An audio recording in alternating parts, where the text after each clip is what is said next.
കേരള കോൺഗ്രസ് സംസ്ഥാന സെക്രട്ടേറിയറ്റിൽ വനം വകുപ്പിന് വിമർശനം. വന്യമൃഗശല്യം ഉൾപ്പെടെയുള്ള മലയോര ജനതയുടെ പ്രശ്നങ്ങൾ കാര്യക്ഷമമായി കൈകാര്യം ചെയ്യാൻ വകുപ്പിന് കഴിയുന്നില്ല എന്നാണ് വിമർശനം. മലയോര ജനതയുടെ പ്രശ്നങ്ങൾ മുഖ്യമന്ത്രി തന്നെ നേരിട്ട് സമയബന്ധിതമായി പരിഗണിക്കണമെന്ന ആവശ്യവും ഉയരുന്നുണ്ട്. ടോബി ജോൺസണാണ് കോട്ടയത്തു നിന്ന് ചേരുന്നത് വിവരങ്ങളുമായി. ടോബി, ഇതൊരു പുതിയ വിഷയമല്ല, പക്ഷേ ഇപ്പോൾ കേരള കോൺഗ്രസ് തന്നെ ഇത്തരമൊരു വിഷയം വിമർശനമായി തന്നെ ഉന്നയിക്കുന്നു.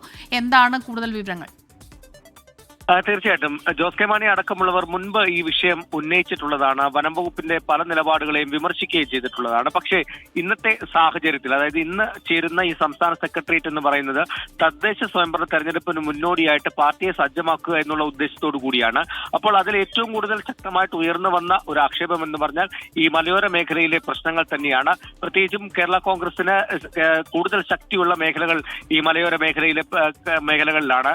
അതുകൊണ്ട് തന്നെയാണ് ആ വിഷയം കാര്യമായിട്ട് എടുക്കണം എന്നുള്ള ഒരു നിലപാടിലേക്ക് സംസ്ഥാന സെക്രട്ടേറിയറ്റ് വന്നിരിക്കുന്നത്. അതിൽ നടന്ന ചർച്ചയിലാണ് ഇത്തരത്തിലുള്ള ചില വിമർശനങ്ങൾ, അതായത് വനം വകുപ്പിന് വലിയ രീതിയിലുള്ള വീഴ്ചകൾ സംഭവിക്കുന്നുണ്ട്, മുഖ്യമന്ത്രി തന്നെ നേരിട്ട് ഈ വിഷയത്തിൽ ഇടപെട്ട് പ്രശ്നങ്ങൾ പരിഹരിക്കാൻ തയ്യാറാകണമെന്നുള്ളൊരു വിമർശനം ഉയർന്നു വന്നത്.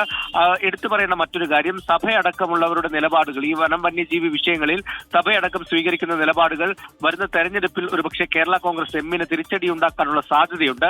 അതുകൊണ്ട് തന്നെ ഈ വിഷയത്തിൽ ശക്തമായിട്ടുള്ള നിലപാട് ഭരണപക്ഷത്ത് നിൽക്കുമ്പോൾ കൃത്യമായിട്ടുള്ള നിലപാട് സ്വീകരിച്ച് സർക്കാരിനെ അനുകൂലമായിട്ടുള്ള ചില നടപടികൾ എടുക്കാൻ പ്രേരിപ്പിക്കുക എന്നുള്ള ഉദ്ദേശമാണ് നിലവിൽ കേരള കോൺഗ്രസിനുള്ളത്. എന്തായാലും തദ്ദേശ സ്വയംഭരണ തെരഞ്ഞെടുപ്പ് വരുമ്പോൾ ഈ വിഷയം ഉയർന്നു വരാനുള്ള സാധ്യതയുണ്ട്. അത് മുന്നിൽ കണ്ടാണ് ഇപ്പോഴത്തെ ഈ വിമർശനം എന്ന് വേണം വിലയിരുത്താൻ.